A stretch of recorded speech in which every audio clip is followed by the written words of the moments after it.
what if we were teaching ourselves and our kids to have a different relationship to the objects around us, where we see a tree and we don't see a resource, we don't see something that is just going to benefit us, even shade, but where we see a tree and we understand a history, that the tree has its own history, and we understand that trees communicate among themselves, and that plants have decentralized nervous systems, and they are electrical beings. We are all electrical beings. And for that to become part of our educational model, my emphasis is on how we look at our daily lives. And that will then influence the markets. We love smartphones and how the market has been so saturated for adults. So now so many of these companies are literally saying it is time that children now are our prime market for smartphones. Mm-hmm. Even knowing how toxic they are to children's bodies, let alone their capacity for empathy, their ability to see when they're used before the age of 2. I mean, there's so many layers why it is extraordinarily obscene that smartphone manufacturers are targeting children as their primary audience now that the adult market has been saturated. So I think these multi-pronged approaches go hand in hand with one another. And if they don't, then we're in trouble. That education has to go hand in hand with marketing, with a constant checks and balances. What I'm suggesting is a simultaneous individual, community, corporate, and policy examination. And it is simultaneous, which demands a lot from ourselves. It requires a tremendous slowing down and a process of questioning, as I mentioned before, what we do take for granted, so that our daily behavior is constantly reflected in these larger scopes. The micro is constantly reflected within the macro.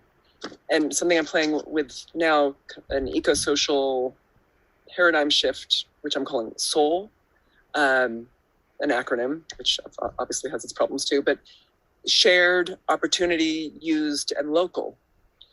And this isn't about some kind of hyper idealistic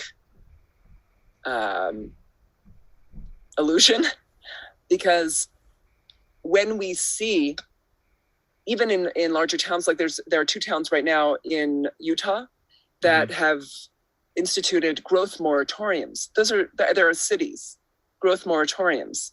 That's tremendous. I mean, there are examples when we focus on this intersection of individual, community, corporate, that's when the micro and the macro can begin to shift. And of course, it's unbelievably challenging and confusing and disorienting, because we have so deeply internalized these other values as, oh, well, I need that, and my child needs that, and we need this to be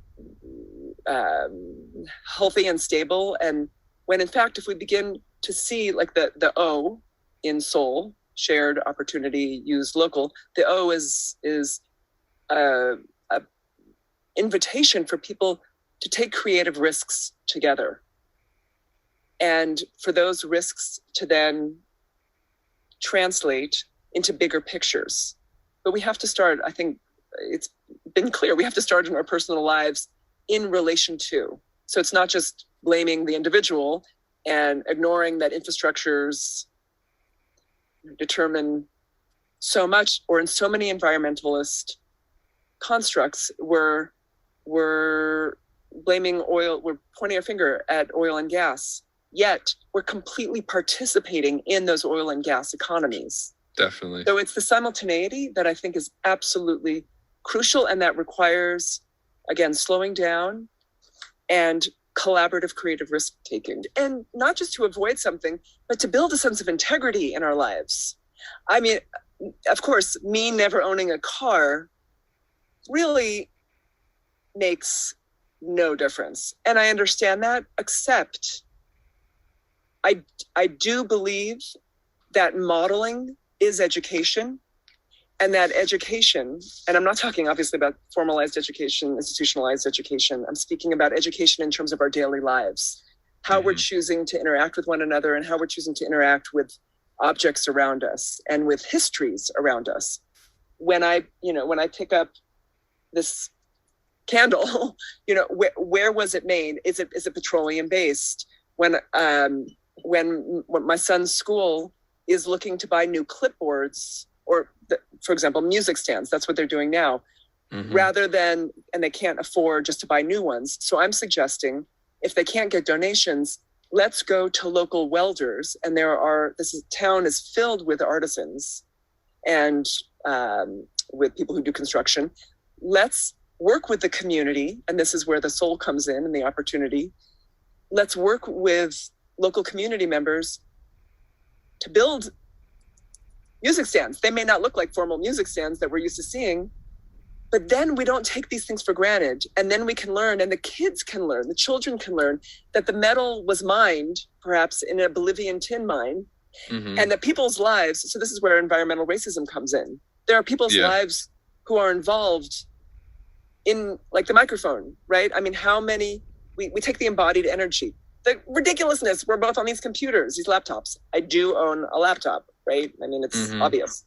But in how I educate my son, it's implicit that he understands what happens with e-waste, with electronic waste, that all of these elements are integral. A lot of what I share and write about and teach, hopefully in a way that is an invitation and not seen as a judgment, is petroleum parenting. This idea of how, as parents, can we look at the ways that we're contributing to environmental devastation and humanitarian abuses and make other collective choices through our relationships to consumerism, through our relationships to corporate accountability, and not just blaming the corporations and blaming fossil fuel investments, but really looking at ourselves, again, the simultaneous, the mirror, the echo. Yeah. Which is why with my son, if we have to walk or bike or hitchhike, we've made so many amazing relationships because we've gotten rides from people. And that's not about usurping someone else's choice to own a car. It's about relationship and shared, that goes back to the soul, shared quote unquote resources. And we can talk about the whole idea of a resource being, colonialist and imperialist to begin with. So absolutely, it makes, I think I feel, I breathe that it makes a difference. And it's just one of many departure points from many extending relationships. So that's what I want to say, that it's not an end all by any means, but it's about these interrelationships and constantly acknowledging how our behavior is reflected in others' behavior and how that is reflected in much grander when we're talking about big ag. Or big pharma. Shalom, peace, is not about the absence of war, but it's about negotiation. It's about difference, And for me, not owning a car or a credit card or smartphone is not about saying, I'm doing something right and you're doing something wrong. It's about inviting in dialogue, inviting in a difference, because I don't obviously expect people to leave suburbia or their urban areas or wherever they're living and to move into a converted school bus and to repurpose everything, from their DC refrigerator, their solar panels, or that's not what I'm suggesting at all. What I'm suggesting is moving beyond what we think is absolute. Like you said, give me some evidence. Instead, playing with the possibilities, reimagining, re-envisioning a future and present, simultaneous, by looking at our past, other cultures' pasts, our own past, if we dig into our own ancestral lineages and memories. I'm sure each of us have so much to learn and to contribute. So again, it's the simultaneous acknowledgement of past, present, future, individual, community, corporation, policy, to self-reflect, to be vulnerable, to ask questions, to collaborate. And it's not about knowing the answers, obviously. It's about, being raw and saying, this isn't working. We've got to make some major changes, and not within the framework, the sustainability framework, the renewables framework, which imply economic growth, efficiency, the whole idea of efficiency, recycling. You're doing it in order to do more. And what if doing more meant being alive more? And that's not about sacrifice. People often say self-restraint is sacrifice. That's not sexy. Who wants to sacrifice? We like our comforts. What if it was about reframing and creating infrastructures that supported us, so we didn't have to have comforts that relied on other people's hell? Hospitals, the medical establishment, just as one example, has become such, the big pharma has become such emphasis on power and greed at the expense of our bodies, where children are our collateral damage, again and again and again. That's one example. In terms of environmentalism, yes, certain rivers are not on fire, or lakes are not on fire, because Kodak is no longer dumping their photochemicals in the lake. But the pervasiveness of poisons, of toxins, in every element of our lives. De la barang lo improvisó mi padre. Bargains aren't always bargains. Levels of manufactured consent have reached such subtleties and pervasiveness. They're so insidious that our responsibility, and when I say responsibility, I don't mean some kind of punishing, you're responsible for this, or individuals are responsible, or shaming, but the ability to respond, responsibility, our empathy, that must be developed in order for us to see how our lives and how our quote-unquote comfort, our comforts are so reliant on other people's suffering. And those band-aids are killing us, and they will continue to kill us unless we begin to recognize that there are superficial ways of maintaining status quo, the illusion that the standard of living is one of wealth, and actually not seeing that we ourselves are radically impoverished in the way many of us are living our lives. Our impoverished lives, yes, morally, spiritually, structurally, in terms of spending time with our families, actually nourishing our bodies and our ecosystems through living in homes that aren't contaminated with buying a new couch, and that couch is off-gassing, and where where were those chemicals produced? Solar panels, buying, my family can afford new solar panels in our 7,000 square foot house, and where were those what was the extractive mining involved? What are the minerals in the solar panels, let alone the infrastructure? And I just discuss all of this in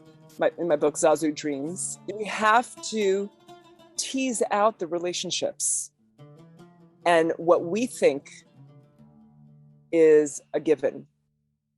It requires tremendous self-inquiry and a willingness to put ourselves in a position of analysis, of being grilled, but grilling ourselves in a way that's loving, though. What I would like to teach is not about minimum, it's not about less, because that whole scale is based on productivity. It's based on a framework of accumulation and based on a framework of haves and have-nots.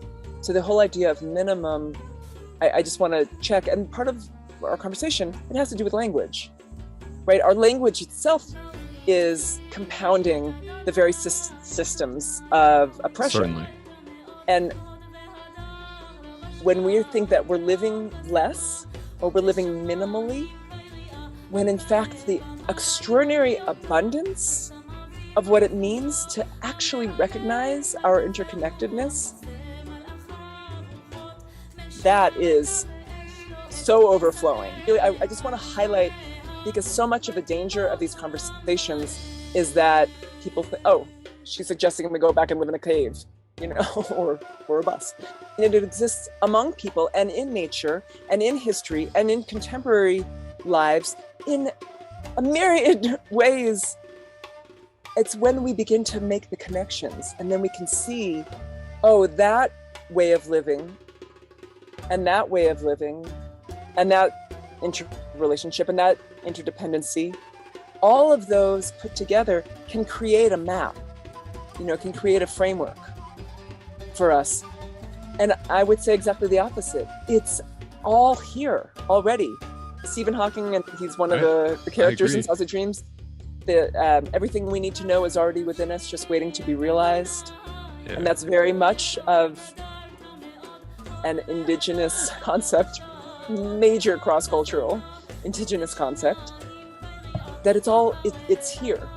It's a question of being receptive, of slowing down enough, of not participating in the systems that we think are just a given, to witness what does already exist, and then we apply it. You know, that's where we use our human intelligence or our, you know, our capacity as whatever we are, as different from things that we have deemed as other. Mm-hmm. That's where we take our sense of responsibility and compassion and, again, risk, and say, this is, you know, the word radical means root. That's, you know, the Latin. And I think if we did that with a lot of our words, our language isn't inherently imperialistic, a lot of it. I think a lot of it can give us some amazing insight when we look at the various Latin and Greek derivatives. English is an impressive language in many ways, but in many ways, the answers are even just in our language. Mm-hmm. You know, when we're looking at the roots of words. Oikos, O-I-K-O-S, is the root of eco. It's home. It means home, and that's ecology and economics. Economics and home, very little intimacy between economics and home, except for, oh, you bought a new carpet, you know, or your new solar array. But how much of economics and ecology in the context of home could be re-envisioned together in small communities, and then have that become models for larger communities? We make up the macro. I mean, the micro makes up the macro. I understood more and more that there was so much work to be done, that the only way to heal ethnic and racial divisions and the ecology of our global body is to see how we are all interconnected. We all have to take care of each other.